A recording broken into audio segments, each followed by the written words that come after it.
Cool, so quick background about myself. First and foremost, father and husband to my wife, two beautiful daughters. I'm the CEO of Bad Marketing. We have about 190 full-time employees, and we manage about $2 billion a year of e-commerce revenue. So that's whether it's Facebook ads, Google ads, email and SMS marketing, Amazon, TikTok, it's across the board. So we have a department kind of for each category. So what I'm gonna do today, I'm literally just gonna show you 7 tips. Some of them are gonna be for Facebook, some of them are gonna be for Google, some are gonna be for email and SMS.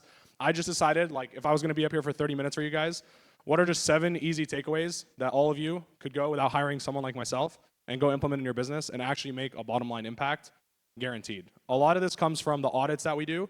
So just for context, we're, first week of March right now. We've probably done a few $1 billion worth of revenue in audits so far this year. These are the biggest levers that I see that aren't being pulled in businesses in the e-commerce world that you guys could literally go within a few clicks, implement some of this stuff, and then hopefully this time next year you come back and you say this made you millions of dollars. Cool? Awesome. There's 4 people excited. Super excited as well. All right, cool. So number 1 is scheduling meta ads. Who here actually runs ads on Facebook for their business? Okay, cool. About half of the room. Okay, cool. If you aren't running it, I should have put some stats here for you guys. I didn't know a lot of you guys didn't run ads. But this is the biggest opportunity for marketing in 2025, whether you like to believe so or not. We spend tens of millions of dollars a month on this platform, whether you're in automotive, whether you're in your cosmetics, whether you're selling board games, it doesn't matter. I've tested every single platform. There is nothing that has a better acquisition cost at scale than Meta, whether it's Instagram, whether it's Facebook, depending on your demographic. For those of you that did not raise your hand, please leave here and start running ads on Facebook. Please. It is easy money for you, right? So a couple things that you need to understand about Meta. Meta spends money all throughout the day. You set a budget, you say, I want to spend $1,000 a day. Sometimes you wake up at 7 a.m. and half that $1,000 is spent, right? A lot of times, if you actually look at it, your money's being spent in hours that your customers aren't actually buying. So for those of you that are actually running ads, very easy thing to do. You can actually look at your ads manager, you can click a breakdown by hour, and you can see in your past history, what are the hours of the day that your customers from the ads are actually buying. And you might find some crazy stuff. You might find out that like between 10 p.m. and 1 a.m. is your hottest hour, it's your highest return on ad spend.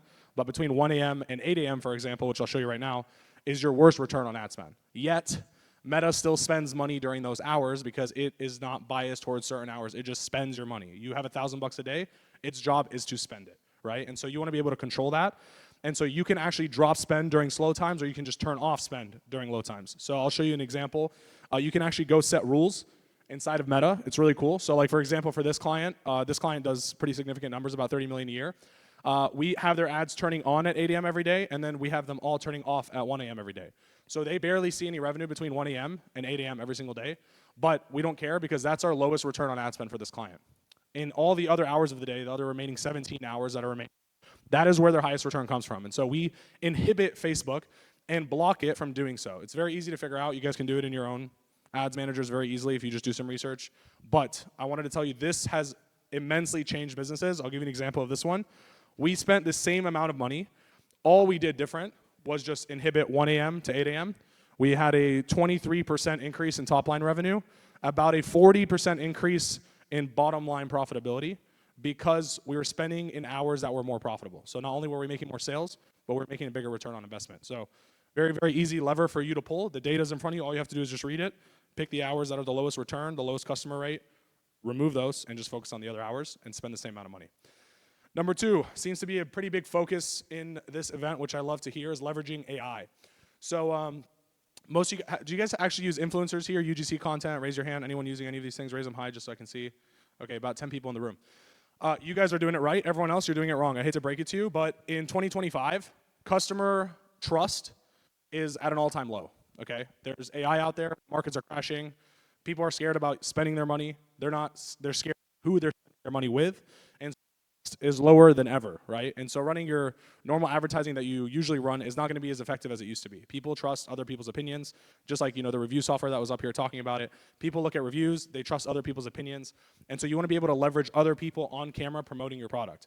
So us as an agency, we have a massive bottleneck. The bottleneck is, we work with brands just like you guys. Most of you didn't raise your hands, so you don't have actual people who are set to film content for you to make these ads, to make it feel very personable, right? And so we had to kind of find a way to work around it. So now we've experimented with about a dozen different AI softwares for UGC, and I'll just save you the work here. You can use this software called makeugc.ai. It's incredible. we basically are able to implement the script, talk about the products, the problem solutions that the products we have use, and then it'll actually spit up an entire video of whatever demographic we want. So I could say like, I need a woman in her 50s who's a mother and she's blonde, okay? And it'll spit up the AI avatar of this person. It looks super real. I'll show you some screenshots in a second. And we're able to basically run these as ads. Now, obviously it's AI, it's not perfect, so there are gonna be certain points where like, look weird or like the motions that they're making look weird. We just cover it with B-roll of the product. So you just go and edit it yourself. You know, you put pictures of your product or your product being used at the time, et cetera, to overcome that. But the audio is polished. People look at it and they can see the person. They feel like it's a real person. And you literally can't tell the difference. So all we literally do is write the script. We choose an AI character and then we make the ads. And it's pretty cool because we can make tons of ads every single month. And I'll show you kind of an example of what it looks like here. So, I mean, this is a fake person, guys. We literally took this person. She's made dozens of ads for this brand. So this person literally doesn't exist, okay? This is our highest performing influencer on this brand. This brand does 7 figures a month. Their return on ad spend literally jumped from a 1.5 to a 2.9 with the same amount of spend. We doubled the profitability of the brand, well, more than double the profitability, but we doubled the ROAS by using a fake influencer that doesn't exist. Now she's our top performing ads. She literally does not exist in the world, and this is the person who, for this product around joints and anti-aging, is like the face of our entire company. We have to pay her nothing every month. She takes no royalties. We don't have to wait for her to make videos. We literally tell her when to make videos, and she makes it for us, which is like a dream come true if you have employees, because it doesn't work like that in the real world, right? And so really cool stuff. Looks like, oh, my screen's a little different here. Cool, so again, if you have like issues with it, like there's gonna be times where like her hand glitches or whatever it is, just literally use B-roll of your product, overlap it, very easy to do with editors overseas, and you can pump out dozens of pieces of content. And I promise you guys, if you have your demographic locked in, you know what your problems and solutions are for your product, you will find a winner in the first 10 to 12 videos. That will make you millions of dollars over the next year, and you never need to have back and forth with these people. It's all AI automated. Number 3, who runs ads on Google? I assume this is probably the highest amount of hands in the room. Okay, I figured. Okay, cool. Great. So most of you guys, what you're doing, I guarantee it, because I audit Google accounts almost every single day. Most of you guys, what you're doing is you're running what's called a Performance Max campaign, because Google tells you that's the best thing that you need to do. It's been like that for the last couple of years. Basically, Google has full control over your budget. They show you all these awesome numbers. Look how many customers we're bringing you. Look at the return on ad spend. And then you guys are like, awesome, Google, spend more money. But every single time I do an audit on Performance Max campaigns, which is pretty much what 95% of people are doing, I actually dig into the keywords. And most of the keywords that Google is actually targeting are your brand name, easy keywords that are very high return on ad spend for you. Because if you think about it, you're giving money to Google. Google wants to come back and show you all the money that it's making you back. And so you're more incentivized to keep spending more money. But when you really dig deeply into the numbers, you come to find out that like 80–90% of these purchases are people who are already searching for your stuff. And most of them are gonna come anyways, you're just paying a premium to get them there. And so what we do is we actually fully remove all Google automation. We manually run everything ourselves. And all I care about personally when I'm running Google ads is what is my new customer rate? How many new customers every month am I getting? What is my new customer return on ad spend? Someone who's never ever bought from me before. This is a brand new customer. And that is all I'm tracking. So I'll give you an example of this store. This is last year's numbers. New customer return on ad spend. This is a triple whale dashboard. We have a 4.12 return on ad spend for new customers. People who have never heard of us, people who have never searched for our brand. They're searching for absolutely cold keywords. $6 million from this Google account came from brand new customers, compared to the top line of the entire Google account being 7.1 million. So 84% of the customers that we generated through Google were new customers on this account. It's exactly what I'm about to show you. They're gonna be very easy steps. I see you guys, some of you taking pictures. Are they gonna get the slides after this? Okay, great. Don't worry about the pictures, you'll get the slides because some of these are pretty specific instructions. But most of your accounts, I guarantee it, have the opposite situation. 84% of your customers are not new customers coming from Google, whether you like to believe so or not. And if I audit your account, I'll do it for free. I can show it to you as well. So with that being said, something super easy that you can do in Google is you can actually start forcing Google, even with your automations that you currently have running Google campaigns that are Performance Max, you can actually force it to not advertise to those people. So you can head over to the conversion action tab, edit the goal in the top right, and then you can basically add customer lists and other data of things that have already converted and brand names for your account so that Google never targets these people again, right? Another setting that you can do in Google settings is literally a checkbox that I don't know why no one knows where it exists, but under the objective and goals of your campaign, which is like one click away from finding, there's a drop down for customer acquisition, and you can actually select only bid for new customers. I have like, I think out of like 100 accounts I've audited, maybe one has actually clicked this setting. It's super easy, but the problem is Google has told us, just let Google do its thing. And so we've all accepted, let Google do its thing. That's what the rep does. That's what the rep tells me when I talk to them on a call. That's what they email me. They tell me to spend more money on these campaigns. But this is just a one-click setting that you can do that will shift your entire account. Very easy stuff. Another thing you can do is you can set actual brand exclusions on every campaign. So you can exclude your name, which I would do on every single Google campaign that you're trusting Google to run. Because again, all we care about actually is net new customers. That's the game we're all playing, okay? So all you have to do is just go in there, put your brand name, put every misspelling, every synonym, everything else that the guys were saying up here for AI, just put them all in here and actually exclude them inside of your campaigns. The next thing you want to do, if you're actually going to go run your own campaigns on Google, which I highly recommend again, how Google works when you're talking about a lot of these goals is return on ad spend goals, okay? If you think about it logically, Google wants to give you the highest return on ad spend so that you can, again, look at it, be like, wow, this number looks so good, I want to spend more money, you keep going back. So when you make a manual campaign versus the campaign that Google's already running, you actually want to drop your return on ad spend goal on your new campaign, therefore telling Google, hey, the campaign that I built, that's not yours, I'm okay accepting less of a return on ad spend. Meaning, Google is now going to open up more of its budget to the keywords that are new keywords that are not your brand because it is willing to accept, it knows that you are willing to accept a lower return on ad spend. So when Google's goal for its campaign that it's running, for example, has a 3x or a 4x return goal, and it can't spend anything that doesn't make that, and your campaign that you made has a 2x return goal, Google is going to pump so many more keywords into your campaign because it knows that your campaign is okay accepting a 2x return, whereas its campaign has to have a 3 or 4x return. Therefore, it won't target the new keywords, but your campaign will. So kind of some context here. Very easy stuff to change, guys. Again, this is all one-click stuff. I know it's a little bit technical, but a lot of you guys are spending money on Google Ads, and I guarantee if I went through your accounts, most of these things would be ticked off, if not all of them. So another thing that's super easy, too, that you can do, which you should be doing on all your accounts, you can set like a negative keyword list on your entire account. It's under the products, search keywords, and then you can actually make lists of your brand names, of misspellings of your brand names, everything like that. All you should be doing is just basically excluding all these things that are on this list so that on Google, you're only targeting new customers. Google is literally the biggest search engine in the world, and the second biggest search engine in the world is YouTube, which is also owned by Google. So just think about the amount of search power and data that they have. Most people in today's world go to Google first. They go to search for something, and you need to be the first thing that pops up, okay, for those keywords. And right now, you're not. You're popping out for your own branded keywords that you're already spending so much of your marketing dollars marketing elsewhere, and then people are coming to the platform, and then you're paying again to get that person to click on your name. So with that being said, this is kind of the steps that I take. I'll create manual shopping campaigns. I'll basically take full control over my customer spend, and then these are the categories that I'm basically running for my campaign. So I'm gonna make one campaign for each of these. So I'll make a campaign where I take my best sellers. I'll take a campaign where I take my products that have the highest return. I'll make another campaign with the lowest return because I want to improve them. I'll take another campaign with all the products that never get any clicks from Google because Google doesn't like them. And then I'll put everything else in one campaign. So instead of letting Google run one big campaign where it's running everything, I'm going to split up Google manually into 5 of my own campaigns. These are the exact products you put in each one. It's very easy. You guys can set it up by this afternoon, I promise you. And then watch Google start optimizing differently to get you new customers instead of old customers. So again, reminder, 84% new customer rate on most of these accounts. Should be super easy for you guys to do.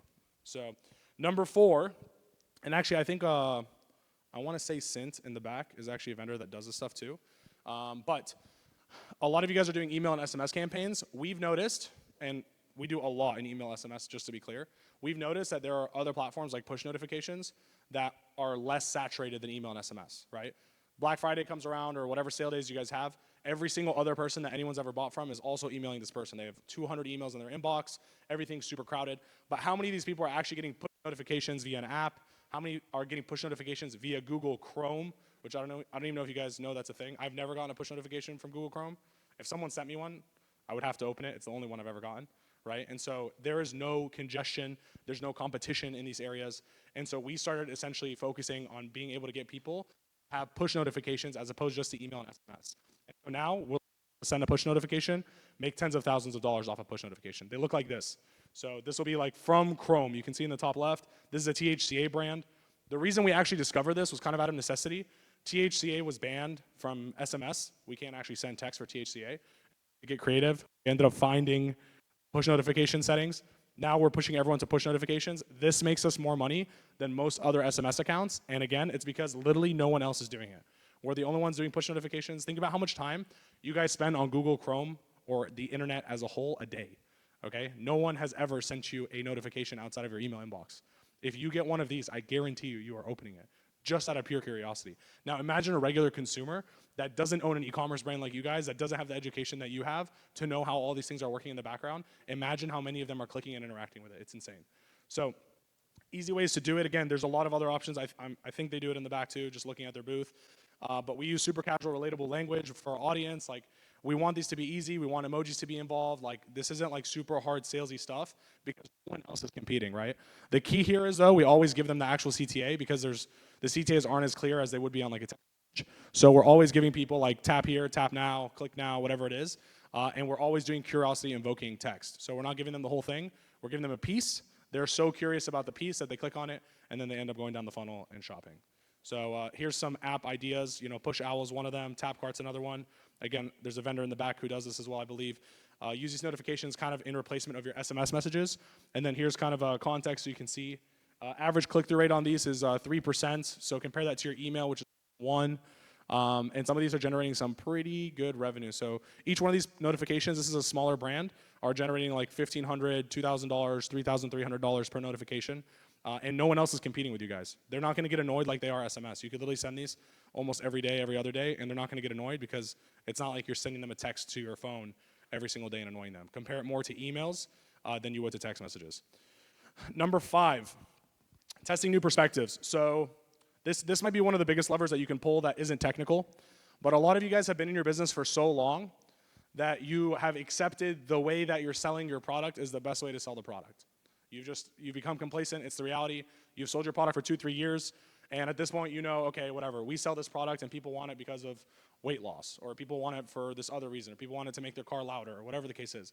You've accepted that that is the best perspective to sell it, and you've just kind of grandfathered yourself into this perspective. Last year and this year, we are basically testing, changing new perspectives on almost every single account that we're working on to try to change things. So I'm going to give you an example of how we did nothing technical on this brand.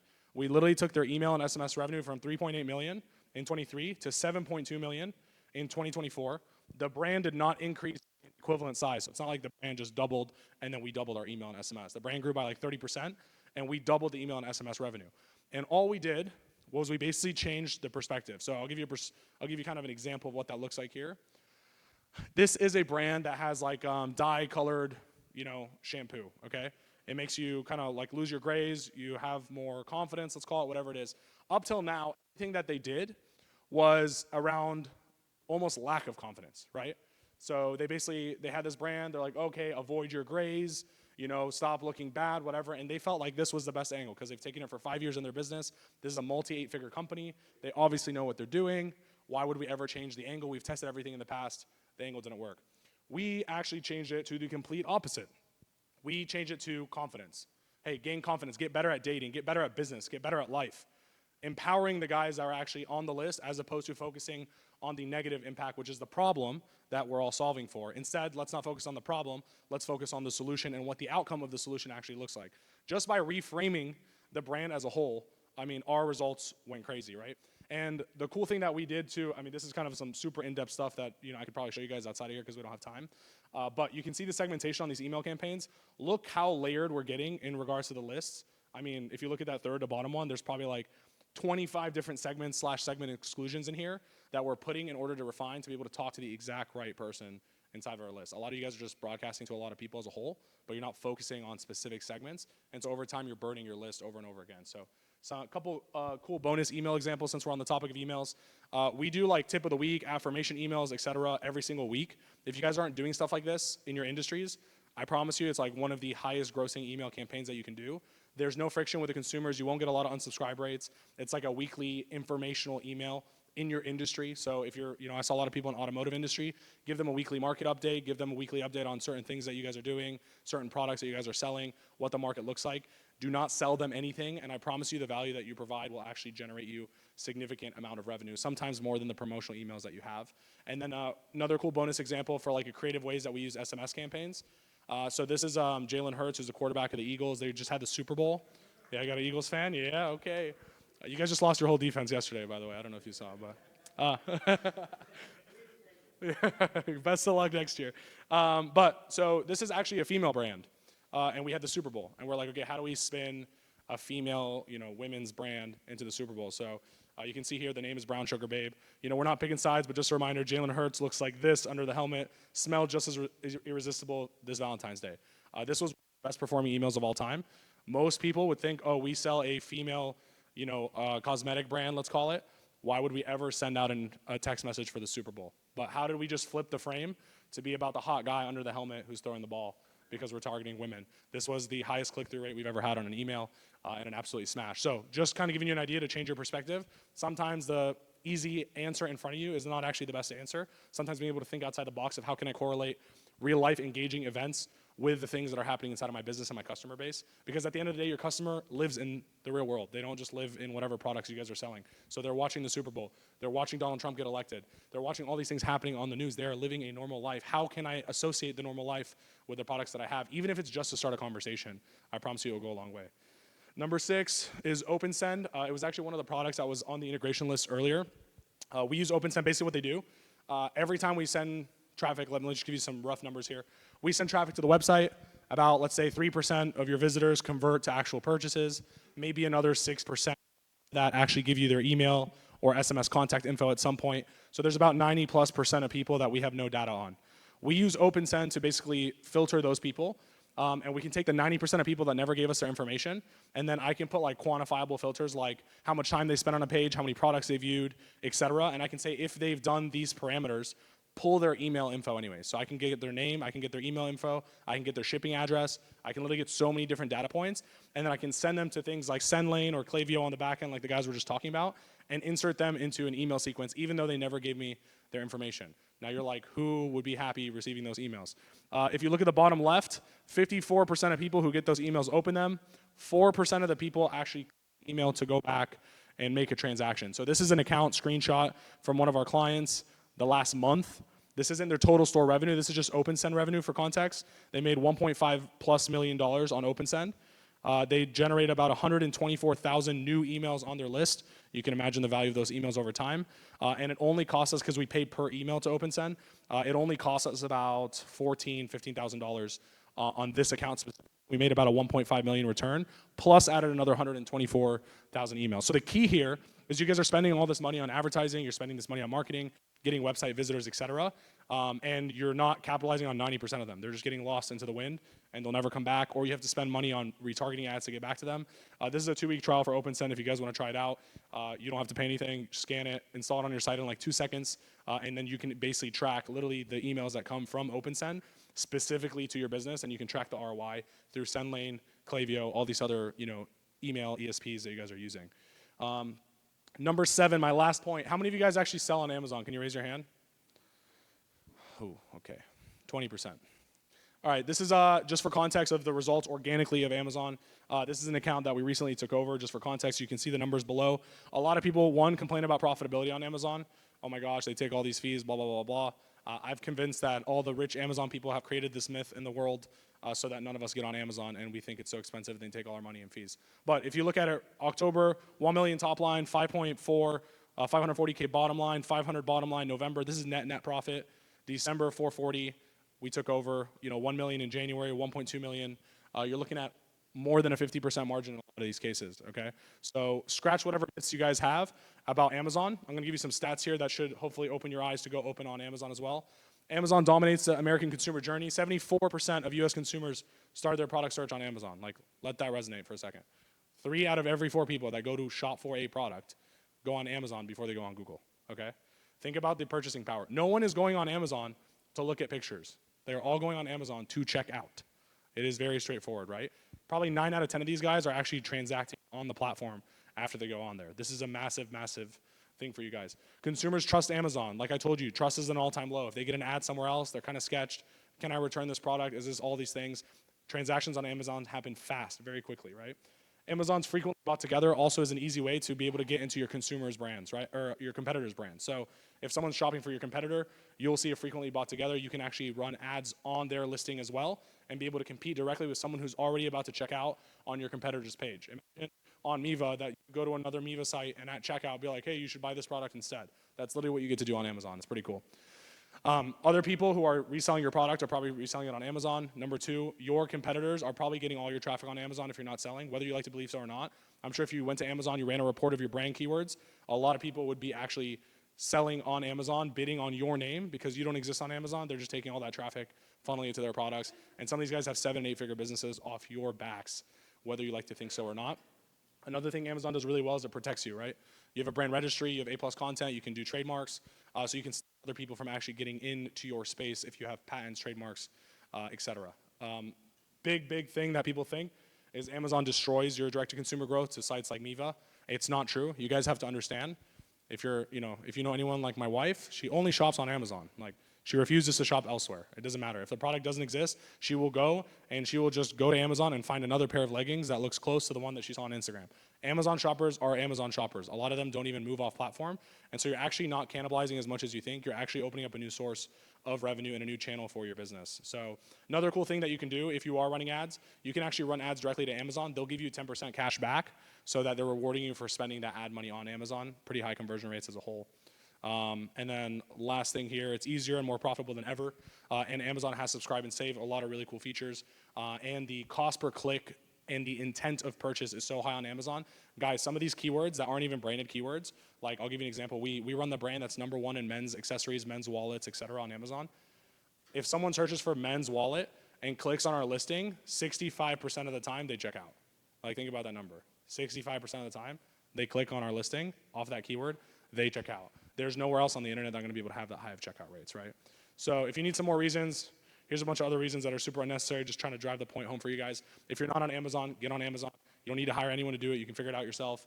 And with that being said, I'll give you 4 quick tips to scale on Amazon, and then I'm off the stage for you guys.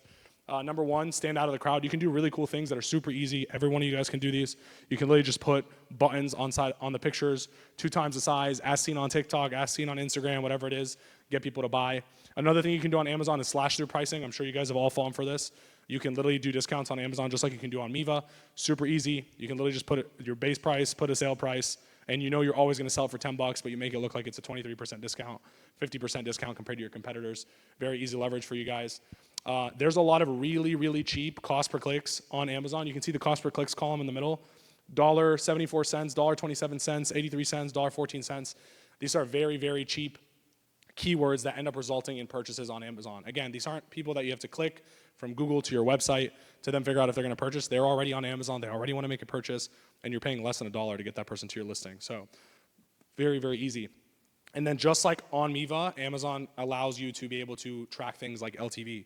So you can see what the average lifetime value is of the customer. Even though you're not getting the customer data, Amazon is, and they're compiling it for you, and they can actually tell you what % of people return, what % of people have a high LTV, what is the LTV as a whole, what is the average cart value, and then you can see here, for example, like what's the LTV to customer acquisition cost value.